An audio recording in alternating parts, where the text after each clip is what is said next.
Okay, hello, good afternoon. Welcome again to our broadcast, Jamie Licauco live.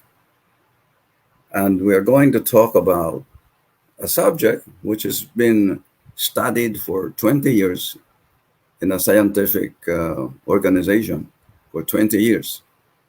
And this is remote viewing. What it is, how it began, how is it done, what are the benefits, and why was it confidential? Okay, we shall tell you about the history of this psychic ability. It's a psychic ability. Remote viewing is a particular psychic skill, just like telepathy, telekinesis, clairvoyance. So this is one of them, of the many psychic skills. But this one has been studied for so long, like telepathy and clairvoyance and telekinesis. Remote viewing was studied very strictly under scientific conditions by the Stanford Research Institute in Menlo Park, California, from the 1970s to 1990s. And it's a very interesting story how this came to be. The study was commissioned by several intelligence agencies of the United States government, which included, I think, the FBI, the CIA, NASA, I think was also involved, and some military intelligence organizations under very strict, confidentiality. It was classified information. Nobody except some top echelons in the top echelons of the government knew about this project, and it was called the Stargate project. Why was it so secret? Because it was at the time when this was done, it was during the Cold War between the US and the USSR. And there were rumors circulating at the time that the Russians have developed psychics who can decode military codes, who can tell what's happening in other places without being there. And they didn't believe this. So they commissioned the Stanford Research Institute to conduct the study under strict confidence. So this, what happened there was that this study was given to two physicists, Russell Targ and Harold Puthoff, who didn't believe in this. They were quite skeptical. They were physicists. They have nothing to know about remote viewing or psychic phenomena. They're completely ignorant of this. But the task was given to them to find out, is this true? Can it be done? Can human beings do this and be able to project their consciousness elsewhere and describe that place? So that was the task. So they had to start from the scratch. They were helped at the beginning by two amazing psychics, Ingo Swann and Harold Price. And they tested these two individuals with remarkable psychic abilities that, like, they would hide, for example, an envelope elsewhere in another building, and they were asked to find the envelope and to read what's inside. And Ingo Swann was able to do this. He was, for example, another test given to him was that they place a drawing or a picture on top of on his head, somewhere above his head, which he cannot see. And he was asked to draw it, and he was able to do this. So after some time, they develop a protocol, they develop a system where they can test whether this is possible or not. What they did was to have two people. One was stationed at the Stanford Research Institute, A, and B was asked to go anywhere he wants to without telling anybody. And after about some time, he was asked to stay in that place for 30 minutes and describe in his mind what he is seeing and then write it down. Meantime, the person left, was this A, at Stanford Research Institute, will also try to see what this other guy was saying and write it down. So when this B comes back to Stanford Research Institute, they compare notes. How many this guy A got of what the person was saying, because he didn't know where he went. And, and on the initial findings, they were surprised that they were maybe 75, 80% accurate. And that is beyond chance. So they were encouraged, and they began conducting this experiment repeatedly over and over and over and over for 20 years. They're doing this thing because they want to find out, is this true? Can it be done? And what's the mechanism behind it? So they were doing this many times. They experimented with many procedures on remote viewing until they were able to standardize the procedure and develop a standard method for training people how to do remote viewing. Now, the technical name for remote viewing is traveling clairvoyance. Now, clairvoyance means seeing something that you don't ordinarily see by your senses. No? That's if you are able to see ghosts or spirits, or able to see something which cannot be seen physically, that's a form of clairvoyance. Now, this is special time clairvoyance where you project your consciousness to another place that you've never been to before and describe that place accurately. That's traveling clairvoyance, which is better known as remote viewing. Now, for 20 years, they have been doing this over and over again because they wanted to be sure that it's really true. And afterwards, after so many years, they were convinced that it was declassified in 1990 and became public knowledge. Now, I understand some of the intelligence forces are taught how to do remote viewing. Some in the CIA, some FBI, some military intelligence are being taught how to do this with some success. Of course, there were many critics about it against this particular procedure. And some say it's a waste of money, etc., etc. Some say it doesn't really work. But Russell Tarek, I met him, by the way. The head of this study was Dr. Russell Tarek, a physicist. And I had a chance to meet him personally in Menlo Park, California. We had dinner and spent some time with him. And we were discussing the remote viewing protocol that they established. And he was telling me, really, it works, Jimmy. It really works. And to some extent, it was more than 90%, of people taught how to do this, are able to project their consciousness to another place they've never been to and to describe it accurately. So I met the person who actually developed this protocol, scientific protocol, Russell Tark, in Menlo Park, California. I was introduced to him by Mr. Kirk, the founder of the Applied Intuition in San Francisco, Institute for Applied Intuition. Was founded by this man, and he used to work with Stanford Research Institute, and somehow I met him in the Philippines, and he brought me to Menlo Park, and stayed with in his former house overnight, and the next day we went to Menlo Park. So I met Rastatard. The other scientist was not there, Harold Pothoff. They were no longer at Stanford Research Institute. When I met Rastatard, he was already working with an airline, with an aircraft manufacturing company, a senior scientist. So he developed in that aircraft factory an invention, a laser beam invention, to warn the pilot if there is any obstruction several miles away. And he was joking, you see, Jimmy, he said to me, 20 years of psychic research did not make my brain mushy, because he was able to develop a scientific instrument which was applied into that aircraft. Okay, so what is remote viewing, and how does it work? That's what we're going to talk about.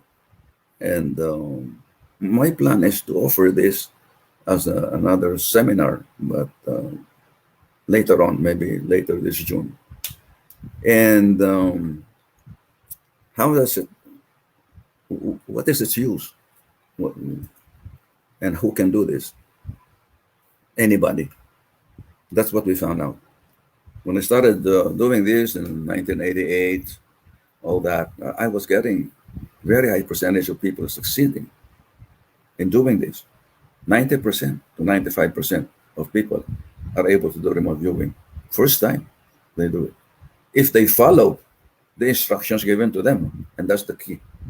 If you follow the instructions, you'll be able to get it first time. And then I have conducted this all over the world, and the same percentage of 90 to 95% are able to do this among the audience, no matter where they are, men, women, children, different nationalities have the same percentage of success. Well, there's some question coming in already. I've read somewhere that the other case also did some extensive psychic remote viewing. Edgar Cayce is a special case. He not only did remote viewing, he was doing a lot of other things that are remarkable. And not only that, no. But yes, we can call some of the things he was doing as remote viewing. That's true. Yes, I have about 10, 15 books of Edgar Cayce, or about Edgar Cayce. Joel Dong Manalili, I've also heard that story of remote viewing from the late Jack Hook in his home in Huntington Beach. Do you happen to know this person? No, I've not. What did he do? Okay, but I'm not surprised that many people are able to do this. And I will tell you later on that I found out that remote viewing is not new. I found a story in the Bible, in the Christian Bible, about remote viewing in the Old Testament. And I will tell you this later on. And in the 19th century, there is this mystic and psychic scientist, Emanuel Swedenborg, who also was able to do remote viewing. So it's not something that is new. It's the title or the name, remote viewing, is what is new. But the ability itself is as ancient as the Bible, the Old Testament. And I will show this to you later on. Okay, so what happened during these 20 years? They were able to prove that people can do remote viewing, can project their consciousness elsewhere, anywhere. At the beginning, it was very interesting that they didn't even tell where the person is, or that was not part of the game. They asked, for instance, in Goswan,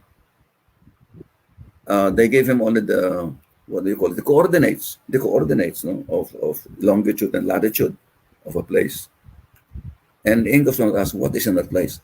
And Ingosman would describe what is in that place. That there is a military installation, blah, blah, blah, and there's buildings, describe the building. And he was given only the coordinates. So there were many things like this that happened. Of course, there were many critics also, remote viewing, saying it is nonsensical, it's not true, and all that. But after 20 years, who can deny it? After 20 years, they were convinced it's true. And also from my experience, I have been able to train people all over the world how to do this. And you will learn this in the seminar which I'm going to offer this June. Okay, so what are the things that they found out? It can be done. Remote viewing can be done easily if you don't make any judgment of what you see or hear or smell or taste during the remote viewing when the eyes are closed. If you make any judgment or analysis of it, it doesn't work. You have to keep your mind blank. You have to keep your mind open to anything that you perceive without judging it, no matter how impossible it is, no matter how crazy it is, no matter how it is, that you don't like it. No? As long as you don't make any judgment, you'll be able to get it. And this is what surprises people, is how many people are able to get it first time, as long as they follow the rules that we will be given. So during those 20 years, there were cases that they handled, given to them by the military and the intelligence agencies to find missing persons and these kind of things. And they are able to help these other agencies to do this. So what happened? Well, it was established as a scientific fact. And in 1990, it was already declassified and stopped. So the remote viewing that we do in the class is a modified version of what has been developed by Russell Targ and Harold Pothoff at the Stanford Research Institute, or SRI International in Menlo Park. It's a modified version, it's not the same. But the process or the principle is the same. The the outcome or results are similar in terms of success. So how do we do this here? See, in in the American way, they did it. It's very elaborate, but it's more difficult because you have to ask somebody to go out and go somewhere, and then this other person who's there left in Stanford Research Institute will describe what he is saying, what the other person is saying outside. It's too cumbersome a process. So here, what we do is simple. In a class, let's say of 20 people, no? Or 10 people, let's say, I will ask each one of them to choose a partner whom they have never met before, or even if they met before, they should have been to the house of this person. And with certain process, by meditation, putting them into the alpha or theta level of their brainwaves in a meditative state, I would ask them to project their consciousness to the house of B. All they have to know is the name and the face of the person, and they will project their consciousness and describe everything that they see outside the house, around the house, the yard, in the backyard, and inside the house. If this first floor, second floor, you go to these places, is systematically going to specific places in the house, and then saying what they're perceiving. And almost always the person who owns the house are surprised how they're able to describe. For example, they're able to describe, oh, in your house there is on the wall a lot of diploma, and certificates lined up there on the wall, the living room, and it's true. There was also another time in April, I was abroad. I conducted a seminar, and one of the participants said, I was saying something. I was surprised. I didn't know because I could see some Christmas decorations in April. And I said, well, I must just be making it up. It couldn't be because it's already passed so many months now after Christmas. And then the one who his partner said that you're absolutely correct because, we failed to remove all these Christmas decorations. So it's still there. So this kind of thing. And so many unbelievable things happened during this seminar. And things that you will never think possible. For example, there was this case of a sister, a Catholic nun in a Catholic school in St. Paul's, who had a partner whom she didn't know very well. It was a high school teacher. And this high school teacher described in detail the house of the sister. I forgot her name.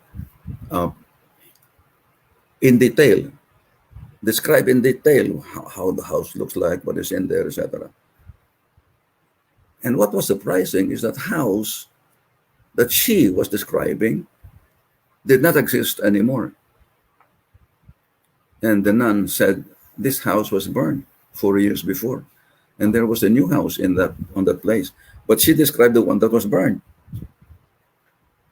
Now this shows that the energy of anything is indestructible. It's still there in another plane of existence which can be accessed, like what happened to this. And there are many other things that we have discovered about the tremendous power of the human mind through remote viewing. There was a case of I did that. It was in Colorado. I was doing a seminar there, and one participant, a male, and partner is a female participant, Americans. He said, I didn't see anything except four-digit number. Let's say 4321, because I can't remember what he saw. So it just keeps on in my mind repeating 4321, 4321. Does this mean anything to you? He asked the partner. And she was shocked. He said, that number is meaningful because that's the number, the security code number of my house in Hong Kong. No, we were in Colorado, in the United States. And this guy, who never met this person before, saw the security code of this woman in her house in Hong Kong. So this is quite remarkable, and I couldn't forget this incident. So there are things that we found out about it, how the human mind is so powerful. It can do it can do anything. And that reminds me also about the passage in the Bible that everything that is hidden will be revealed. See, nothing can be kept secret. Jesus Christ said that. And that is in several of the Gospels. And also it can be found in the Gnostic Gospels, the particular passage, that nothing can be hidden. So I'm sure of that, and I believe in it because of our experience in remote viewing. Now, as I said, I found out that remote viewing is not really that new. It's only the name that's new. I found out that there is a case, at least one case in the Bible, where it describes a process which is really remote viewing. And let me get this Bible. This is the New Revised Standard Version Catholic edition of the Holy Bible. And surprise of all surprises, let me see here. In Book of Kings 2, the Book of Kings in the Old Testament, there's the story of a general named Naaman who had leprosy.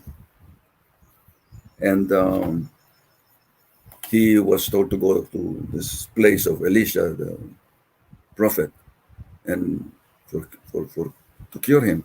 And he brought with him this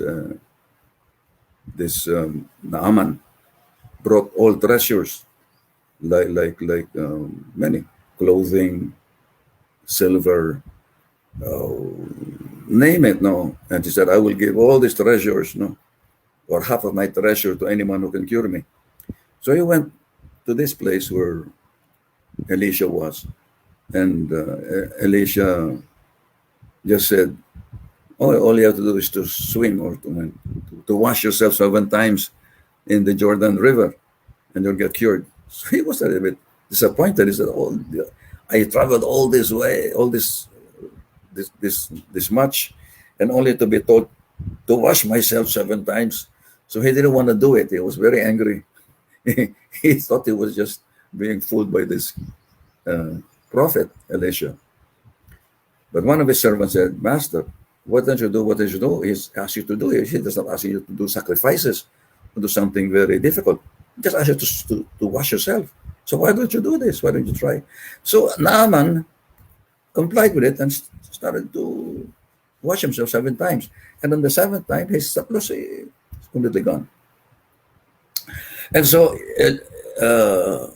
this Naaman, the general, was giving him a lot of treasures, anything he wants, everything he brought. He can have it. And then Elisha said, "No, I'm sorry, I'm not interested in the treasure. I have already done what is good for you. You may leave." So no matter how much he insists to leave something for Elisha, he refused. So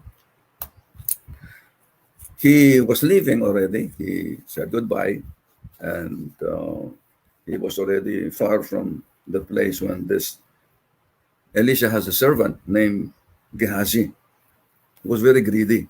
He heard what happened, and he said, "I cannot let this guy go without anything being given to us."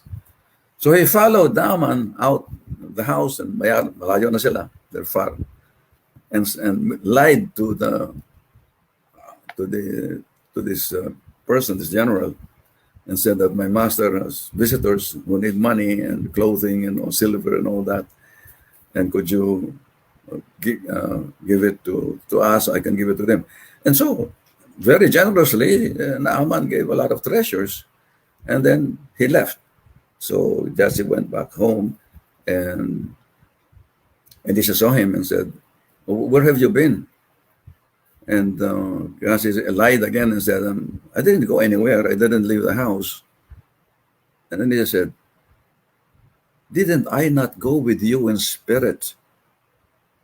And is this the time for you to ask money, to ask for silver, to ask for horses and things of clothing from this visitor? And although Ghazi was trying to deny it, he could not deny this because it was really true. And the point is, how did this prophet Elisha know where he went? He didn't see Gehazi go out of the house, but he was there in spirit, he said. And then he said, because of what you did, the leprosy that is Naaman will go to you and for all your children and until all the generations. And immediately he became leprous. It was quite a cruel, a cruel punishment for him, no. But that was what the Bible said. So remote viewing is not really that new. And then also, I found a story of in the 19th century mystic Emanuel Swedenborg, a mystic, a scientist, psychic, I don't know what you call him, is very well known in Sweden. And there was a story that was told and which was confirmed by Immanuel Kant and several other, I think even Carl Jung knew about this man's the experience of this man. He didn't call it remote viewing. Nobody knew what it was. But what happened was this: Emanuel Swedenborg was invited to a party about 100, 150 miles away from his house in Stockholm. And at around 6 o'clock or so, he was still in the party. He left the party to go outside the yard and started staring far in the direction of his house, which of course he cannot see because he's 150 miles away. And he was there for some time, and he was asked, Emmanuel, what are you doing there? I said, I'm looking at there's a fire going on. It's going to my house, and I want to see whether my house will be affected. And so his friends were wondering, what are you talking about? How can you see that far? And so they asked to persuade him to go back to the house. And about 30 minutes later, he went back again and looking far outside. And he said, oh, thank God, the fire has stopped 3 houses away from mine. But it has already burned the house of so and so. And he renamed the persons whose houses were burned near his house. See, at that time, they didn't know what he was talking about. There was no telephone, there's no internet, there's nothing. That was the 19th century, no? So the news about that fire came one day after to the place, and we're told that exactly what he saw was what happened, and that the fire began where he said it began, and it burned the houses of so and so, which is true, and it stopped 3 houses away from him, which is true.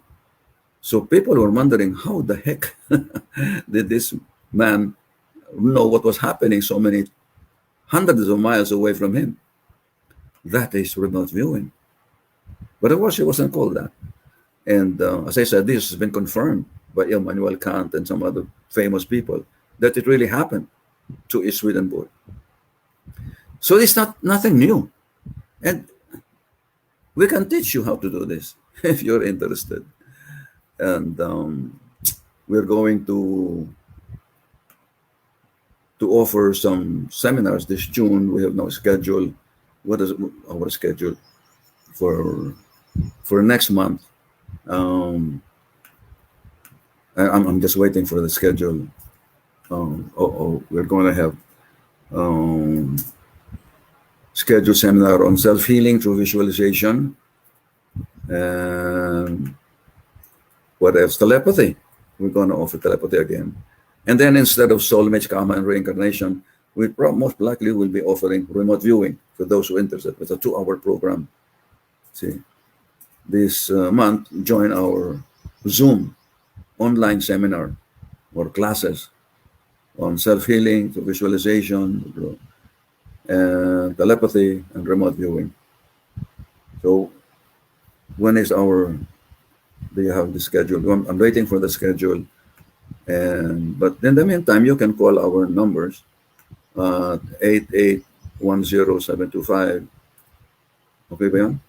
Or 0998-988-6292 or email jaime@licauco@yahoo.com for details. What's the difference between astral projection and remote viewing? Very good question from Edmond Estoque. I'm glad you asked that question. There's a difference, no, between astral projection and remote viewing.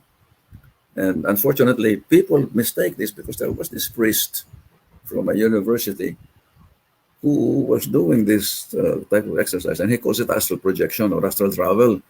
It's not astral travel. See, there's a difference. What's the difference? In remote viewing, you project your consciousness or awareness to another place. Your astral body stays with you. And then you can describe the place because your consciousness goes elsewhere. That's remote viewing. In astral projection, your astral body goes out to another place, to what we call astral travel or out-of-body experience or OBE. And that's the difference. And this priest used to have an exercise of doing this, and he calls it astral travel. It is not astral travel. However, in fairness to him, there are times when you do remote viewing and your astral body goes with you without you knowing it. And how do we know this? There was a case in my class where I was doing an exercise with them on remote viewing. And there was this guy in the class who had a crew cut, round face, eyeglasses, white shirt, maong pants, blue pants. And he described in perfect detail the house of his partner whom he had never seen before. What is interesting is that next day, he found out that in the house of his partner, there was a sister who was there and said, somebody was peeping outside the fence. A man, a young man. I said, what did he look like? Asked this student of mine. Oh, he has a crew cut, round face, has eyeglasses. He has a white shirt and a blue pants. Exactly how the person looked. So this man went into astral travel without seeing it, without knowing that he was going out. So the astral body is one of the 7 bodies of man. The awareness or consciousness is another thing. So these are 2 different things. However, as I said, sometimes it will go together with the consciousness. And that's when you have very vivid perception of what you're seeing. Also in dreams, sometimes in dreams you go into astral travel without knowing it. And that's why your dream becomes very vivid because you're really there. So these are some of the distinctions that are very important. So thank you for the question, Edmond. I'm glad that you asked it. I forgot. I was going to discuss that, but I forgot about it. All right. So, wow, how long have we been talking? Okay, here's the schedule. There is a telepathy seminar on June 12, 2021. That is 1.5 hours. Then we have self-healing through visualization, June 19. That is 2 hours. And remote viewing on June 26, 2 hours also. This is on Saturdays. So I hope that many of you will be free to do that. It's going to be online. I was hesitant to do this remote viewing online because it needs a partner. You have to choose a partner in the class. So if it is on personal class, it's easy enough because you're there. But here, your partner can be anywhere around the world. And it's going to be very exciting because if you have a partner who's in Africa or Japan and then be able to describe the house and you have never seen before, then it is something really remarkable. And there was a case of a real estate person, a man, whose partner was somebody from the Red Cross who was living in the Bel Air in Makati, but has a house in Switzerland, in Zurich. And when he started describing the house, he was describing the house in Switzerland. And the woman said, "My God, you're describing my house in Zurich. It's never been to Zurich." So it's possible wherever the house is located, you can see it. Even if there's somebody on the moon, if there is a house on the moon, you can describe that house in the moon. So it's very interesting. George Abueg said, "I've tried mental projection before and I've seen things like spirits and imprints, similar to how you see things using your mind." Oh, yes, very good point. Sometimes when you go and project your consciousness to a person's house that never been to before, sometimes the house is filled with spirits, or there are elementals and all that, but they're harmless. We've had cases, so many cases of people going to the house and they're even greeted by the spirits of the house. So it happens, George. That's true. That means you're clairvoyant and you have mediumistic tendencies. You're a medium. Oh, yes, this is George Young. Oh, George Young. My friend George Young. Sorry about that, George. George Abueg. Oh my gosh, that's what I'm talking about. I call these places and things that don't exist anymore, physical plane, but can be seen while the mental. Yes, it is true. Even if it does not exist anymore, the energy of that thing still there. So it actually is true what the physicists say, that matter cannot be destroyed. It can only be transformed. It can be proven in and other psychic work. They're still there. Thank you, George. So, yeah, that I asked that. Joel, Lily, the second, thank you for replying. Used for the U.S. government research, but now Cold War. Wow. Thank you. I know it's very confidential, but it's no more. Everybody knows they did it. And the Russians were ahead of them. That is a book I read, which also probably was read by the government people in the U.S. Psychic discoveries behind the Iron Curtain, and what they were doing. They're training psychics, remote viewers, and many others to do these things. Nothing can be hidden anymore. Okay. Eduardo Samonte, or Ed, well, how are you? Hi, sirs. Being able to see the sickness and its causes inside the body, also a kind of remote viewing. Yes, it's a kind of remote viewing, being able to see. Well, we call it more of clairvoyance than remote viewing, but it is a form of remote viewing. If the person is outside your house or not, you cannot see him, and you're able to do it, then that's a form of remote viewing. But it's more properly called clairvoyance or third eye. Walt de Guzman Flores is the Stargate project with the U.S. for remote viewing, a continuing endeavor as of now, or is it already stopped? It stopped in 1990. It started in 1970, and then it was declassified and stopped by the U.S. Congress in 1990. So it's no longer there. And I met Russell Tark, who was there at the time, and he confirmed to me all of these things. I'm lucky, that I'm able to meet these people.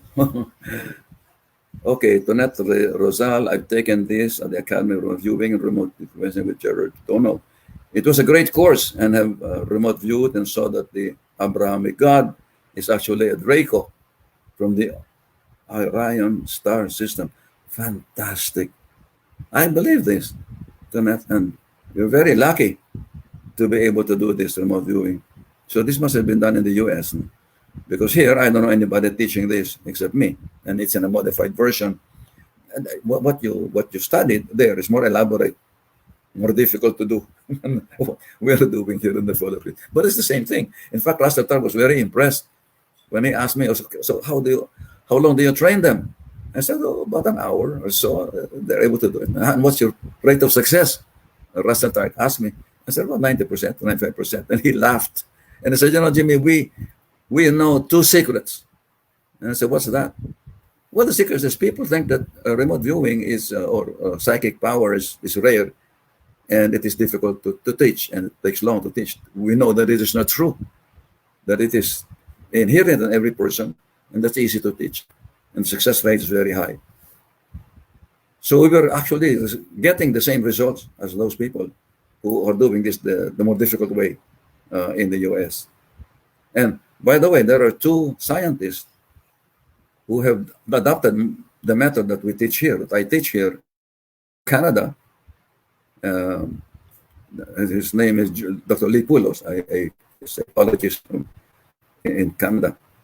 And the other is an astrophysicist, I forgot his name, who learned about my method and applied it there in Canada, and in England. They're doing this training, which is more simple. Okay, Jenny Ginto, Sir Jaime, is it possible to do mental projection regardless of what intention you have, be good or bad? Yes, but if you have a bad intention, it will go back to you. You will have karma. So don't do it.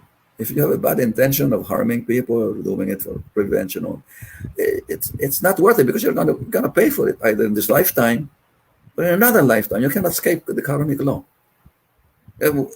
What I talk about is in the soulmates, karma, and reincarnation, about how karma works.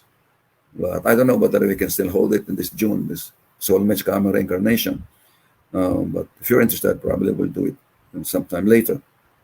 But don't do it if you have a bad intention. You're gonna be sorry. Okay. Okay, Bengalito Gubalya, hi po. Clairvoyant po ba pag angel nakita? Yes. If you see a spirit, anything that can be seen there, normally, that's clairvoyance. Or the third eye. You have an open third eye. Okay, we don't have too much time now. How long have we been talking? Sorry about that. I might have overrun this thing. Tamo na, nagtuturo po ba kayo ng ngayon?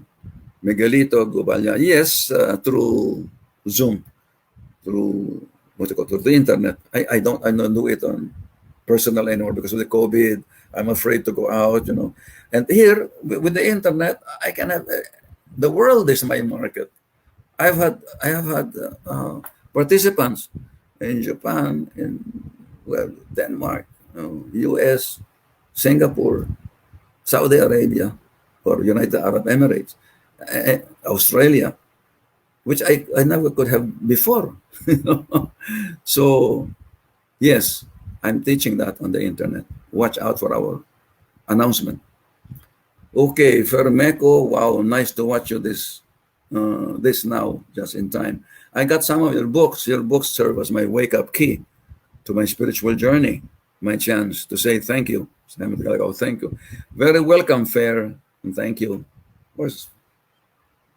And then Volta Guzman, how about psychic connection between twins? Is it somehow connected with remote viewing? It's not connected with remote viewing, but they have a special affinity. Twins have very special affinity to each other. And so they can feel what others can feel. If they get one sick, the other gets sick also, and all that kind of stuff. And there has been studies conducted on twins. Anthony Ariola is crying also. Is crying. Oh, is crying. Sort of is crying with a crystal ball and other means. I would say it's more of clairvoyance than remote viewing. More of it.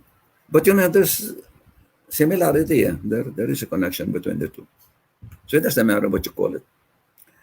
Michelle, Lorenzo, Wendy, if you do mental projection and you see spirits, can the spirits see you or harm you? The spirits can see you. Can harm you.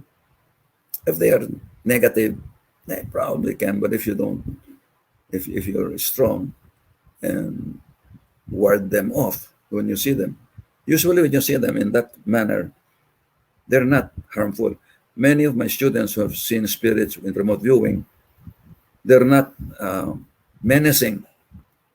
They're actually friendly. They just watch. So they don't get afraid when they see the spirit. So I warn them, when you go to see this, your partner's house, you might see spirits or duende or elementals. Don't be afraid, because they will not harm you. And true enough, they They meet this, and then the grandma, usually what other relatives, the grandmother who died is there, and they will describe the grandmother. He looks like this, she wears this, and all that, and he talks like this or walk like, and it's very interesting that they're describing a relative was died, was still there in the house. They're doing remote viewing. Okay, I am from New Zealand. How can I contact you? Oh, you can contact me through my email, Jaime T. Licauco at yahoo.com.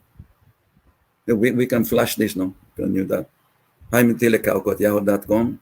And also my cell phone, 0998 988 6292. So thank you, Michelle, for joining us. We have Georgie Valles, Sir. Telepathy. What's the question? How much? Huh? How much? Oh, how much telepathy? Oh, it's very cheap. The telepathy is 1.5 hours. It's 1,500 payable, to GCash or bank transfer. I don't charge much. Anthony Ariola, I guess I need someone to train and guide me when I gazing at my crystal ball. I won't see static like TV channel. I cannot teach you scrying or gazing at the crystal ball. I tried it before, I couldn't do it. I have a very nice crystal ball, this big, given to me by John Labo, the psychic healer in Baguio.